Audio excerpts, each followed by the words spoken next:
Welcome to Curious Minds. Why are there not more people talking about the doubts surrounding the moon landing? We live in an age of wonders. You carry a device in your pocket with more computing power than all of NASA had in 1969. You can access a library of information larger than any that has ever existed in human history. The Apollo 11 moon landing was a moment that united the world. Yet, for some, it was a grand deception. Why does this doubt persist? What feeds it? Why are there no stars in the pictures? Why does the flag appear to wave? Science has answers, but for some, the mystery is more compelling than the facts. The gap between then and now fuels disbelief. But the moon landing remains a testament to human ingenuity.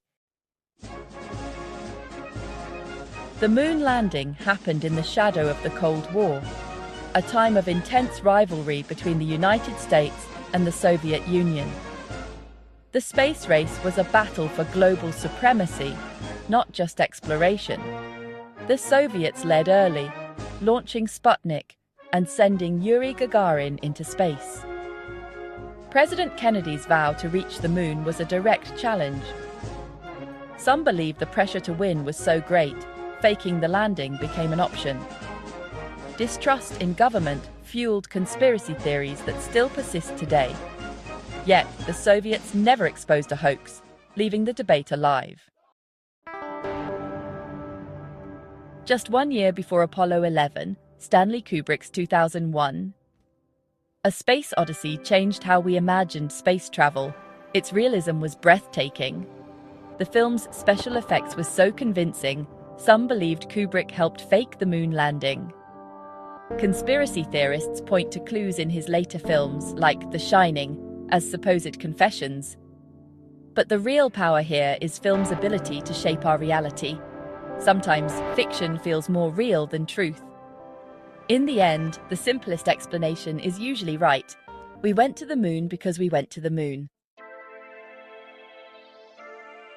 The human element of the Apollo missions adds another layer of intrigue to the debate. The astronauts who walked on the moon were transformed by their experience. They were test pilots and engineers, men of science and action, not poets. Yet upon their return, many struggled to articulate what they had seen and felt. Their press conferences were sometimes awkward. Some astronauts became reclusive, others turned to art or spirituality. Buzz Aldrin, for instance, has spoken openly about his struggles with depression and alcoholism after his historic mission. For some, this behavior is a natural human reaction to an overwhelming, life-altering event. How could you not be changed by standing on another world?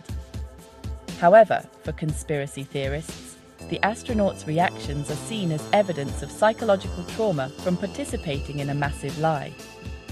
They interpret the quietness and introspection not as awe, but as the heavy burden of a terrible secret. Every pause, every carefully chosen word, is scrutinized for hidden meaning. This line of thinking often extends into more extreme theories. Some claim that the astronauts saw something on the moon they weren't supposed to see, perhaps alien structures or vehicles. The most elaborate versions of this theory suggest that the astronauts were warned by an alien presence to never return, explaining the long gap since the Apollo program ended. These fringe theories, while not widely believed, capture the imagination because they tap into our fascination with the unknown.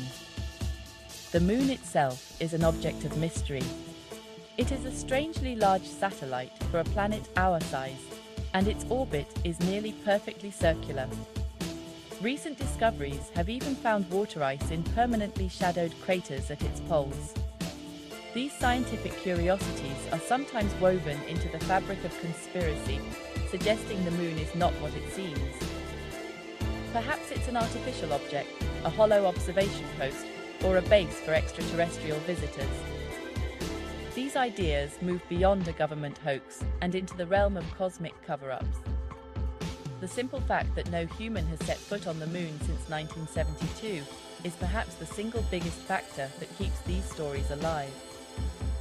Why did we stop going? The official answer is a matter of politics and economics. Once the race against the Soviets was won, public and political interest waned. The immense cost of the Apollo program became difficult to justify. But for 50 years, that explanation has left a void, and the human imagination abhors a vacuum. Into that void have rushed stories of alien warnings, secret bases, and technological impossibilities. The long silence from the lunar surface has allowed whispers to grow into confident assertions. In the court of science, the verdict is clear and unanimous. We landed on the moon. The evidence is overwhelming and comes from multiple independent sources. The hundreds of kilograms of moon rocks brought back by the Apollo missions are the star witnesses. These rocks have been studied by scientists all over the world, in labs that have no connection to the US government. Their composition is unlike any rock found on Earth. They are ancient, lack water, and show evidence of being bombarded by micrometeorites in a vacuum for billions of years, conditions that simply do not exist on our planet. They are unmistakably from the moon. Furthermore, the Apollo astronauts left something behind: retroreflectors. These are essentially sophisticated mirrors. Here on Earth, observatories like the McDonald Observatory in Texas can fire powerful laser beams at these reflectors and measure the time it takes for the light to bounce back. They have been doing this for decades, confirming the precise location of the Apollo landing sites with centimeter accuracy. This is an ongoing experiment that anyone with the right equipment can verify. It is hard, physical proof sitting on the lunar surface right now. More recently, high-resolution orbiters from several nations, including India and China, have photographed the landing sites, showing the tracks left by the astronauts and the descent stages of the lunar modules. So if the evidence is so definitive, why does the debate live on? It's because this isn't really a debate about evidence. It's about belief, trust, and narrative. A scientific fact, like the distance to the moon, doesn't have the same emotional power as a story about a secret plot directed by a famous filmmaker. A narrative of deception and cover-up is compelling. It makes the believer feel like they are in possession of special, hidden knowledge. It confirms a worldview that powerful people are not to be trusted.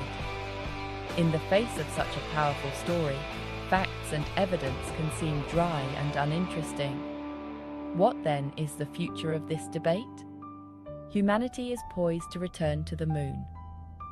NASA's Artemis program aims to land astronauts, including the first woman, on the lunar surface in the coming years. This time, the missions will be documented with high-definition 4K video cameras and broadcast live across the globe. We will see new footprints pressed into the lunar dust in unprecedented clarity. Will this finally put the doubts to rest? For some, probably not. New theories will likely emerge. But for most, seeing a new generation walk on the moon in stunning detail may finally close this strange chapter, reaffirming a moment when we dared to leave our world to touch another. If you liked this video, please like and subscribe to Curious Minds for more fascinating content.